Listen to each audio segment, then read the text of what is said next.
Hi everyone, so welcome to my channel in Glam Beauties. This is Khushboo Singh. तो पिछले time में मैंने आपके साथ जो बिगनर्स ट्यूटोरियल शेयर किया था उसमें कुछ स्टेप्स मेरी छूट गई थी, जो कि मैं आपको इस वीडियो में काफ़ी डिटेल में बताऊंगी। साथ ही साथ मैं आपको इसमें प्लेट्स अरेंज करने के बहुत ही एक नया सा ट्रिक सिखाऊंगी जो आपको अब तक किसी ने भी नहीं सिखाया होगा। तो अगर वीडियो पसंद आती है then don't forget to hit the like button.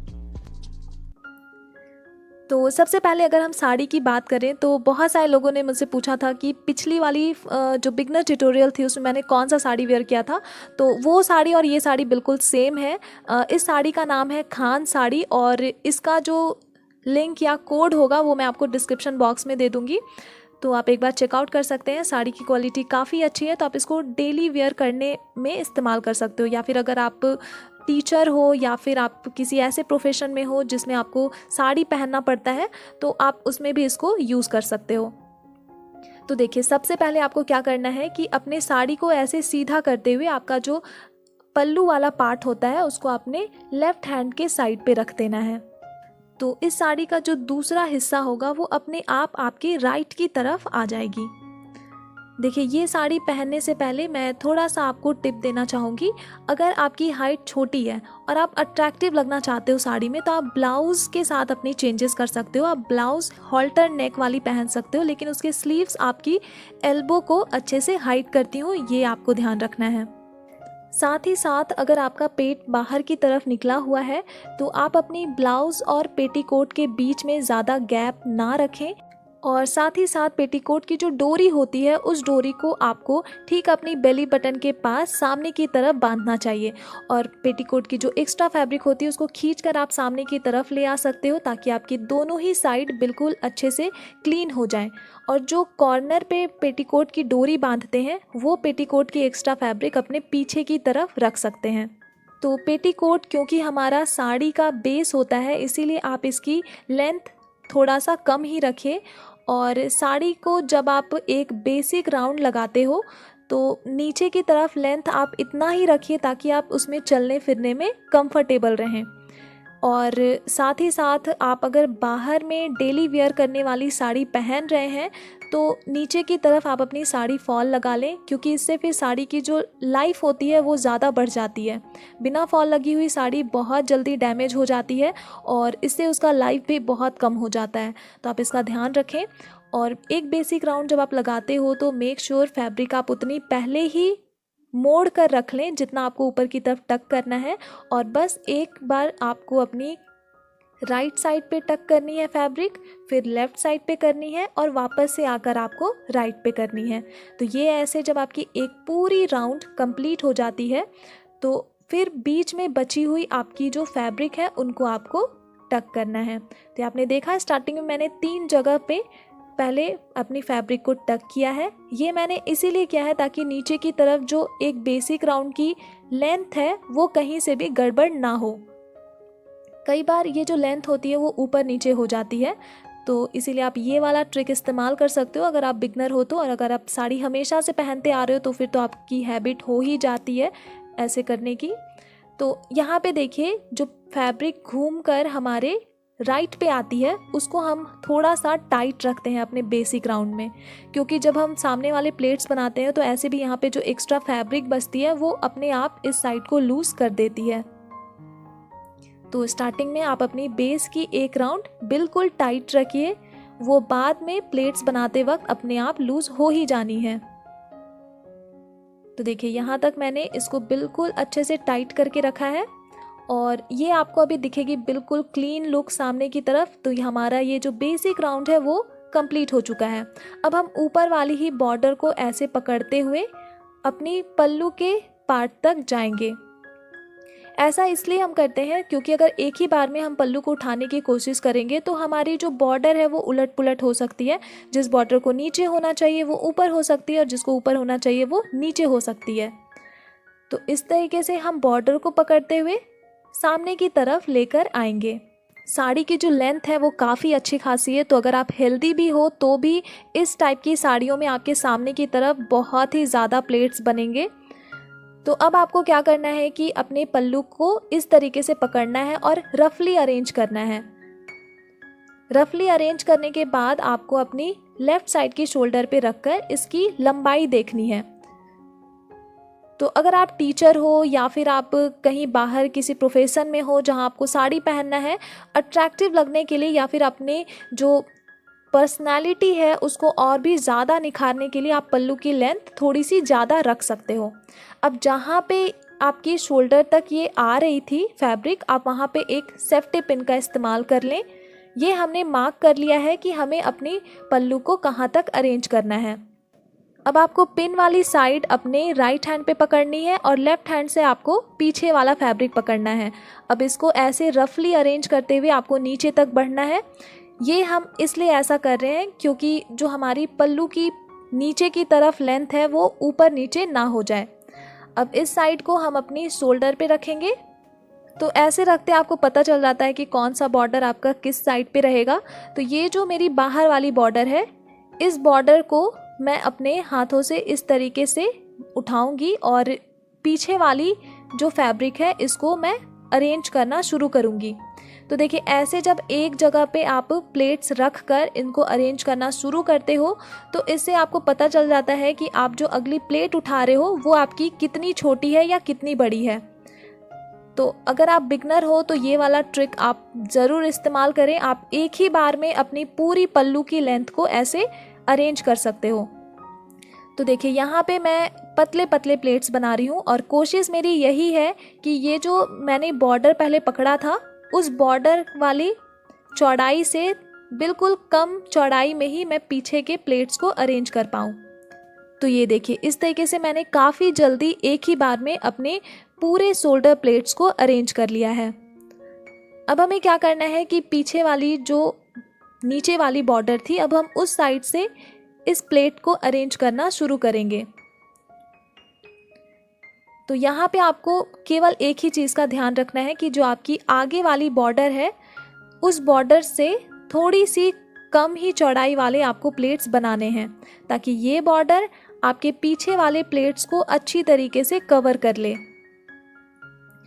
तो ऐसे ही बस मैं नीचे की तरफ ये प्लेट्स को एक बार बैठा लूँगी और इनको अपने दोनों हाथों से पकड़कर मैं एक बार प्रेस कर दूंगी। इससे क्या होगा कि आपको अपने प्लेट्स को आयरन करने की भी ज़रूरत नहीं पड़ेगी और ये परफेक्टली अपनी जगह पे हर एक प्लेट्स बैठे हुए नज़र आएंगे। तो ये देखिए मैंने आपको बस ये दिखाने के लिए इसको पकड़ा है कि अगर आप ऐसे प्लेट्स बनाते हो तो आपकी जो पल्लू है उसकी लेंथ कभी भी ऊपर नीचे या जिगजैग तरीके से नहीं बनेगी। सभी पल्लू की जो नीचे की तरफ लेंथ है बिल्कुल एक बराबर है। तो अब हम इस पल्लू की प्लेट को अपनी लेफ़्ट साइड शोल्डर पे रख लूँगी और देखिए हम कंधे वाली जो पिन है उसको कैसे लगाते हैं। देखिए कई लोग इस तरीके से पिन लगाने की कोशिश करते हैं बट ये बिल्कुल गलत तरीका होता है। हम हमेशा पिन को ऐसे चौड़ाई में ही रख कर लगाते हैं। देखिए ये हमारा हॉरिजेंटल लाइन की तरह पिन होता है और पिन जो हम लगाते हैं वो ब्लाउज़ में हम कभी भी ब्लाउज़ की एजेस पे नहीं लगाते। जैसे देखिए ये मैंने यहाँ पे स्लीवलेस ब्लाउज़ वेयर किया हुआ है तो इस ब्लाउज़ पे मैं ये अपने कंधे वाली जो पिन है उसको अपनी ब्लाउज़ की किनारे से थोड़ा सा डिस्टेंस छोड़ते हुए ही ये पिन मैं लगाऊंगी। तो इस पिन को मैंने हॉरिजेंटली ही लगाया है और अब हमें क्या करना है कि ब्लाउज़ की लेंथ तक हम अपने सामने के कपड़े को प्लेट्स में अरेंज करेंगे। तो ये जैसे जैसे यहाँ पे प्लेट्स आई है केवल हमें उन्हीं की लाइंस को पकड़ना है और अच्छी तरीके से अपने हाथों से प्रेस करना है। अब इसके बाद ये जो हमारी जस्ट ब्लाउज़ के पास वाली बॉर्डर है इस बॉर्डर को हमें ऐसे घुमाते हुए पीछे की तरफ लेकर जाना है।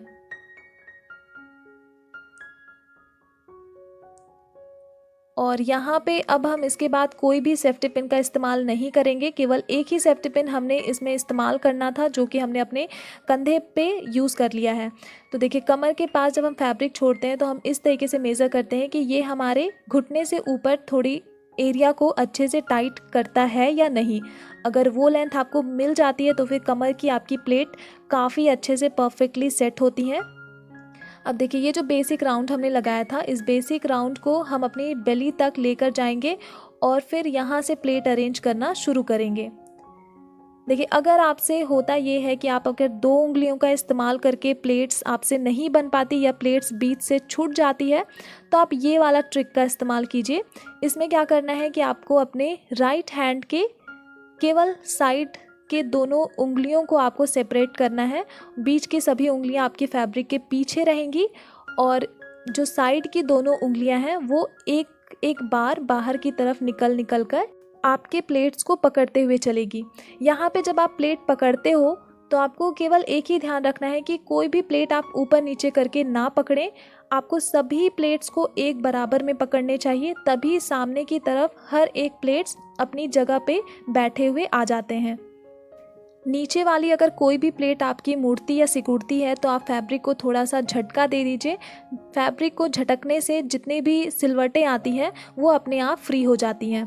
अब देखिए, यहाँ पे मैंने अपने फर्स्ट प्लेट को ऐसे छोड़ दिया है और इस फर्स्ट प्लेट पे हम अपनी वो जो नेवल पे हमने जाकर थोड़ा सा फैब्रिक को मेज़र करके छोड़ा था, उस फैब्रिक को हम अपनी फर्स्ट प्लेट में ऐड कर देंगे। अब सबसे पहले ये जो पीछे वाली आप प्लेट्स की फैब्रिक देख रहे हो, हम इसे ही पहले अरेंज करेंगे। तो बहुत कोई साड़ी ड्रेपिंग में ये वाली स्टेप इग्नोर कर देते हैं और जो इग्नोर करते हैं उन्हीं के सामने के प्लेट्स ठीक से नहीं बन पाती। तो ये वाला जो हिस्सा होता है यही आपके प्लेट को बिल्कुल प्रॉपर एक सिंगल प्लेट्स को भी अच्छी तरीके से बैठा देता है। तो अगर आपके साथ प्रॉब्लम होती है सामने के प्लेट्स में तो आप देखिए इस स्टेप को ध्यान से, और केवल आपको अपनी पीछे वाली प्लेट्स की कपड़े को अच्छे तरीके से एक बराबर से पकड़ना है। देखिए, ये जो हमने लास्ट में प्लेट को चौड़ा किया था तो ये रही हमारी चौड़ी वाली प्लेट, और इसमें हम क्या करते हैं, ये आगे वाले हिस्से को हम ऐड नहीं करते हैं। तो केवल हम प्लेट को इस तरीके से पकड़ेंगे और ये आगे वाला हिस्सा अभी हम यहाँ पे छोड़ देंगे। इसलिए हम छोड़ देंगे क्योंकि कई बार ऐसा होता है कि ये जो फर्स्ट प्लेट है ये हमारे पूरे प्लेट से छोटी पड़ जाती है।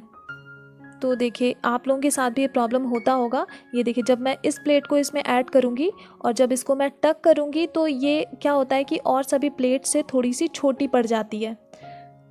तो आपको ये ध्यान रखना है। उसके बाद आपके सामने वाले जो प्लेट का हिस्सा है उन सभी को 1-1 सेंटीमीटर की गैप में आपको पकड़ना है और ठीक इस सामने की प्लेट्स की लाइंस को ही आपको अपनी बेली बटन के पास रखना है।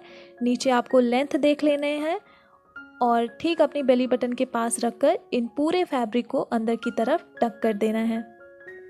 तो टक करने के बाद देखिए, साइड से मैं आपको दिखा देती हूँ कि क्या होता है। ये हमारी प्लेट्स हैं जो हमने चौड़े चौड़े प्लेट्स बनाए हैं। जब हम बेली बटन के पास ये सामने वाले प्लेट्स को रख कर टक करते हैं तो उनका जो चौड़ाई होता है वो हमारे राइट साइड पे ही आता है। तो देखिए, ये हमारी पूरी एक प्लेट की चौड़ाई है, तो ये आपकी इसी तरीके से ही रहती है। अब हम क्या करेंगे कि कमर के पास हमने जो कपड़ा छोड़ा था उस कपड़े को हम अपनी राइट हैंड को ऐसे अंदर की तरफ प्लेट्स के नीचे से ले जाएंगे और इस कपड़े को साथ में पकड़ते हुए हम बाहर लाएंगे।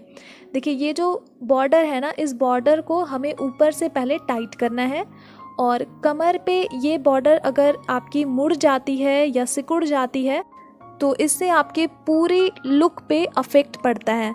तो इसीलिए आपको देखिए क्या करना है, ये जो बॉर्डर है इस बॉर्डर लाइन को पहले आपको कमर पे अच्छी तरीके से टाइटली सेट करना है। और जब आपको लगता है कि आपकी कमर की जो ये बॉर्डर लाइन है बिल्कुल सीधी है तो इनको खींचते हुए आपको ऐसे दूसरी तरफ से बाहर निकालना है। देखिए, जब आप दूसरी तरफ से बाहर निकालते हो ना तो फैब्रिक जो है वो थोड़ी बहुत मुड़ जाती है, लेकिन आप अपने दूसरे हाथ से इसको यहाँ पे तुरंत ही अगर सेट कर लोगे तो फिर ये बिल्कुल भी नहीं सिकुड़ेगी। और नीचे की तरफ से जब हम ये फैब्रिक खींचते हैं तो हमें दूसरे हाथ से इनको सेट भी करते चलना है। अगर हम बिना सेट किए केवल फैब्रिक को खींचते चले जाएंगे तो हमें ये नहीं पता चलेगा कि हमने कितना फैब्रिक खींच दिया है। फिर बाद में हमें पता चलता है कि नीचे से हमारी जो फैब्रिक है उसकी लेंथ हमारी थोड़ी सी छोटी पड़ गई है। तो इसीलिए आप फैब्रिक को ऐसे सेट करते हुए चलें। देखिए, आपको अपने जो हिप का साइड होता है इसको बिल्कुल भी आपको टाइट नहीं करना होता है, वरना फिर आपको उठने बैठने में प्रॉब्लम हो सकती है। तो इसीलिए ज़्यादा ये हिस्सा आप टाइट ना करें, और अगर आपको लगता है कि आपकी हिप वाली जो फैब्रिक है वो खिंच रही है तो आप वहीं पे फैब्रिक को खींचना स्टॉप कर दें। और उसके बाद देखिए, जो खींची हुई फैब्रिक है जिसको हमने बाहर निकाला है दूसरी तरफ, अगर आप इसको ट्विस्ट करते हो तो छोटी छोटी सी प्लेट्स की लाइंस आपकी कमर पे आने लगती है, जो कि आपकी कमर के प्लेट्स को और भी ज़्यादा खूबसूरत बनाती है। अब ये जो निकली हुई फैब्रिक थी उसमें हमने एक छोटा सा नॉट बनाया है और इस नॉट को हमने टक कर दिया। देखिए ये जो छोटी छोटी प्लेट्स आ रही थी, हमें केवल अपने हाथों से इनको सेट कर देना है। अब यहाँ पे मैंने आपको बताया था कि हमने जो फर्स्ट राउंड टक किया था उसको हमने थोड़ा सा ज़्यादा टाइटली किया था, इसीलिए क्योंकि यहाँ पे ये जो एक्स्ट्रा फैब्रिक बचती है वो अपने आप उस जो हमने टाइट किया था उसको वो नॉर्मल कर देती है। ये देखिए ये जो एक्स्ट्रा फैब्रिक यहाँ पे बच जाती है, यही हमारी जो टाइट बेसिक राउंड होती है उसको ये नॉर्मल कर देती है। तो अब लीजिए हमारा जो ये ड्रेपिंग है वो कंप्लीट है। अब लास्टली बहुतों के साथ ऐसा प्रॉब्लम होता है कि सामने की प्लेट्स में वो पिन लगा लेते हैं बट फैब्रिक ख़राब हो जाती है। तो देखिए आप इस टाइप की साड़ी क्लिप का इस्तेमाल कर सकते हो। ये जो मार्केट होती है उसमें साड़ी क्लिप के नाम से ही आपको मिलती है, ऐसी ऑनलाइन वेबसाइट्स पे ये आपको साड़ी पिन के नाम से मिल जाएगी, बट लोकल मार्केट्स में अगर आप साड़ी क्लिप बोलोगे तो वो आपको ये दे देंगी। तो देखिए ये जो क्लिप है ना, ये छोटी बड़ी हर साइज़ की आती है। तो आप बड़े वाली जो पिन होती है उसको हम अपनी फ्रंट प्लेट्स में लगाते हैं और छोटी वाली पिन हम अपनी शोल्डर पे लगाते हैं। तो ये यहाँ पे मैं ये बड़ी वाली पिन को कुछ इस तरीके से लगा ले रही हूँ ताकि सभी प्लेट्स एक जगह पे अच्छी तरीके से रहें और ये सभी प्लेट्स अच्छे से सिक्योर रहें। तो अब इसके बाद जब आपकी पूरी साड़ी अच्छी तरीके से ड्रेप हो जाती है तो आप फाइनल लुक से खुद भी बहुत ही ज़्यादा खुश रहोगे, क्योंकि आपकी फाइनल लुक कुछ इस टाइप से आएगी। और आप यहाँ पे देखोगे कि आपकी चाहे वो शोल्डर प्लेट्स हो या फिर हिप प्लेट्स हो या फिर आपकी कमर वाली प्लेट हो, सभी परफेक्टली और प्रॉपरली सेट हो जाती हैं। देखिए अगर आपकी हिप पे अच्छी तरीके से प्लेट्स नहीं आ रही हैं तो बाद में भी आप चाहो तो इनको ऐसे सेट कर सकते हो। सो गाइज़ आई होप कि इस वीडियो से आपको बहुत सारी चीज़ें सीखने को मिली होंगी। अगर ऐसा है तो आप वीडियो को लाइक कर सकते हो, कमेंट्स कर सकते हो। मैं अब आप सबसे मिलती हूँ अपनी अगली नेक्स्ट वीडियो में। So till then take care and bye.